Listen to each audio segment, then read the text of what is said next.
Now, obviously, there are going to be a lot of interesting storylines with the Chicago Bears in this offseason as we look forward to 2024. And one of the biggest ones is going to involve current starting quarterback Justin Fields and whether he's going to be back in Chicago next season or if he's going to be applying his craft elsewhere. So I decided I was going to take a stab at trying to figure out where is Justin Fields' best fit for 2024. And, I start off with this, is so many things can happen in an offseason. Teams can change coaches, etc. So I throw that out there to say, the things I'm going to say here could change in a month or so, or 2 months, 3 months down the road. But we shall see. And as much as I'm ready to move on from Justin Fields and say the Justin Fields experience in Chicago, 3 years is enough, I've seen enough, he's not growing enough as a passer, blah, blah, blah, blah, blah. There is certainly a chance that he could come back and be the Chicago Bears starting quarterback in 2024. I don't think that could be totally, entirely ruled out until he's no longer there or the Bears draft a quarterback high as the replacement. It's totally within reason, totally within the realm of possibility for this organization that they would give him a fourth season. Trubisky got a fourth year. Wouldn't be shocking in some respects because, after all, that would be the Bears football mindset to continue to try and convince themselves that they got something more at the quarterback position than they really do. Kevin Warren, the team president, could go to Ryan Poles and assuming Ryan Poles is not going to get fired, although I still have my qualms about that, right? He should be, I think. The reality is that if Kevin Warren says, okay, Ryan Poles, you keep your job, if you're going to keep the coaching staff, then Justin Fields gets to stay too. So we want everybody on the same timeline, everybody marching to the same beat. Because if you think about it, if you were going to do that, then that's the better play versus saying, we're going to move on from Justin Fields, but keep the coaching staff. That could potentially be a lame duck in 2024 and then draft another young quarterback. And you're repeating the Justin Fields mistake all over again. You're repeating the Mitchell Trubisky mistake all over again. Right? You got to go all one way or all the other. And there is certainly that piece of the Bears could look at this and say, hey, we know Fields isn't perfect. We know he certainly got his flaws. But they might look at the quarterback prospects in this upcoming draft and say, I don't know about any of these guys. I don't know that Fields is the dude, but I don't know that any of these guys are either. And it might be very tantalizing. Somebody else thinks that Caleb Williams, Drake May might be the guy, might want to give up a massive trade package. So it is not out of the realm of possibility that Justin Fields could be back as the quarterback, the starting quarterback for the Chicago Bears in 2024. I happen to think it's pretty unlikely, though.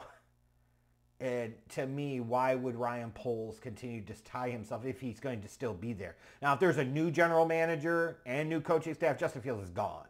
It would be beyond stupid at this point to sit there and keep Justin Fields. But if Poles is there, at some point in time, you're going to want to have your own quarterback because it can potentially buy you some additional job security.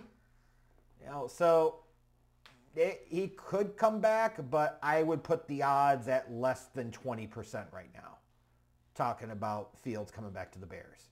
So I think it's pretty unlikely that he's back as the primary starting quarterback in Chicago next season. I expect he's going to be suiting up somewhere else. And the question comes down to, where could that somewhere else be? And, I was thinking about this earlier today, and this is striking. If the Chiefs put Patrick Mahomes on the trade market, all 31 teams in the National Football League come calling. All of them.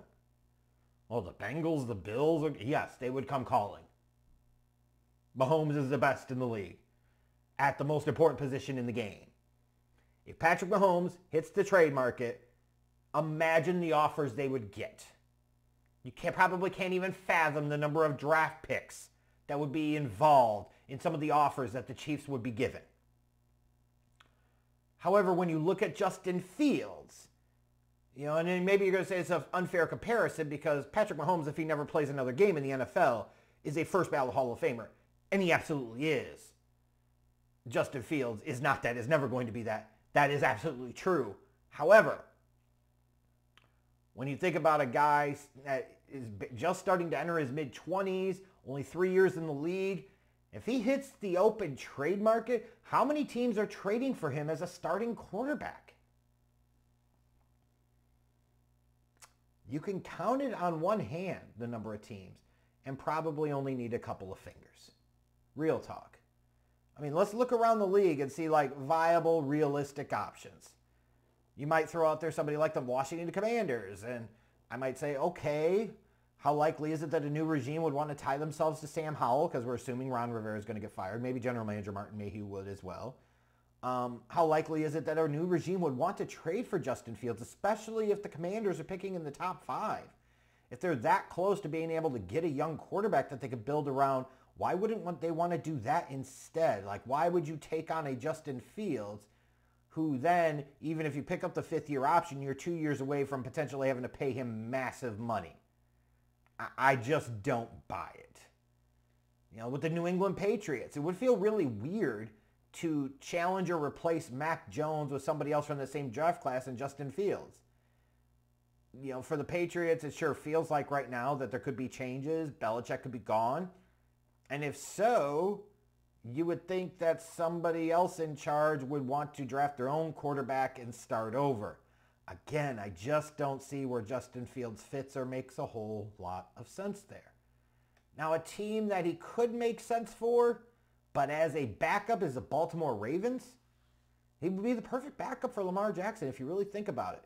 You'd be able to run the same basic offense if Lamar got hurt. And for a team that's trying to contend for championships, $6 million for a backup quarterback that would allow you the security of, hey, if Lamar does get hurt, it's not the end of the world. It doesn't have to be quite such a precipitous drop-off in the offense, because we could do some similar things with Justin Fields. He's not Lamar, but you could do some similar things. Like, you could make an argument there. However, if you're the Bears, you know, what's that going to bring you back in a trade? You're talking about a 4th rounder, maybe? Like, I think a lot of Bears fans may right now have their expectations unrealistically high in terms of what Justin Fields is going to bring back in a trade. And it might be appropriate to say, like, you got to set some realistic expectations. To which somebody's going to counter with, well, look at what the Panthers gave up for Sam Darnold. Fair point. My counter to that is, look at how dumb the Carolina Panthers are. Just saying. So all these other teams that I mentioned, although the Baltimore one's a bit intriguing because of the security it could provide the Ravens, I don't see that happening. I don't see the Commanders happening. I don't see the Patriots happening. I see 1 of 3 teams happening. One is the Pittsburgh Steelers. Although I'm not totally convinced they're ready to give up on Kenny Pickett, they could be pursuing an opportunity to upgrade the competition around Kenny Pickett, and who knows, maybe they do like Justin Fields better than him. You know, when you talk about bringing in a JF1, it's a $6 million cap hit in 2024, and if you're so inclined to pick up his 5th-year option, it's $23.3 million, I think is the estimate for that. So it wouldn't be that unseemly bad to trade for him. But even as I look at that, like, why would the Steelers be interested? Fields would certainly bring more as a runner, but how much more does he bring as a passer than Kenny Pickett? I mean, honestly. He has more arm talent to Pickett, I would agree with that. But in terms of being able to execute in the pocket, like, Pickett's terrible and Fields is bad. So the Steelers probably couldn't be totally ruled out, but I just don't buy it that much. There are 2 teams I think are the most realistic, and most are probably going to talk about them. One is the Las Vegas Raiders.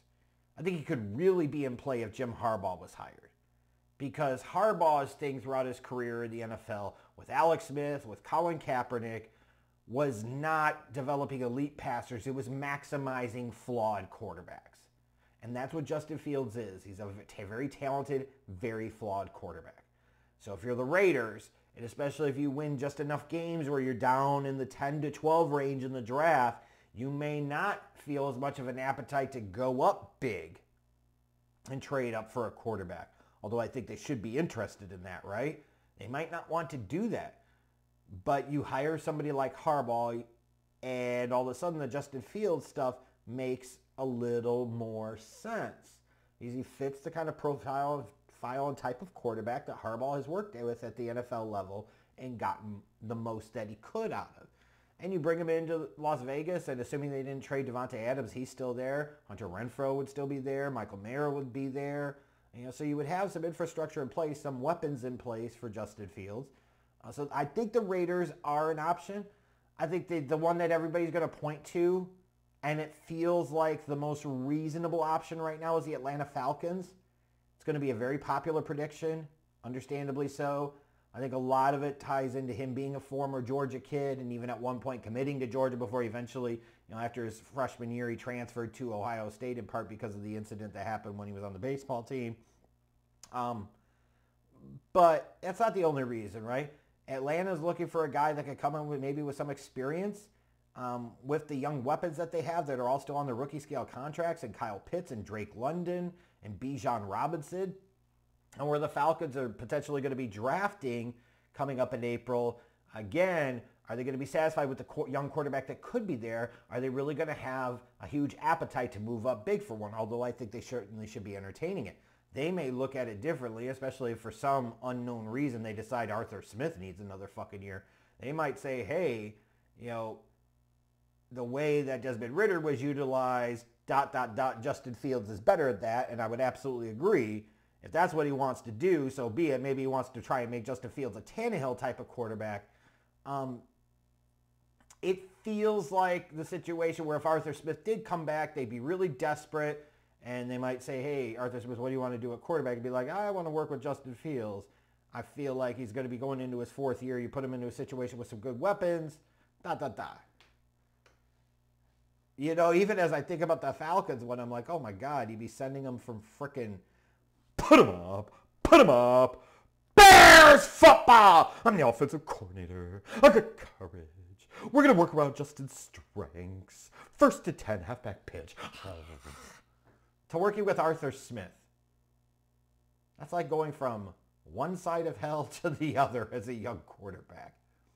So I think right now the Falcons are probably the best fit for him. The Raiders are the second best fit. I just don't know how hot that trade market's going to be. A lot of Bears fans are I should be more specific here. The Justin Fields fans, they'd probably be really disappointed with just how soft the trade market for Justin Fields is going to be in the offseason, because there's just not going to be much of one that I could see at this time. Again, crazy shit can happen, but I think he's either going to end up with the Raiders, the Falcons, or he's going to end up somewhere else we don't see as a backup quarterback, and then people are going to be longing for the days of Justin Fields when those days pretty much sucked.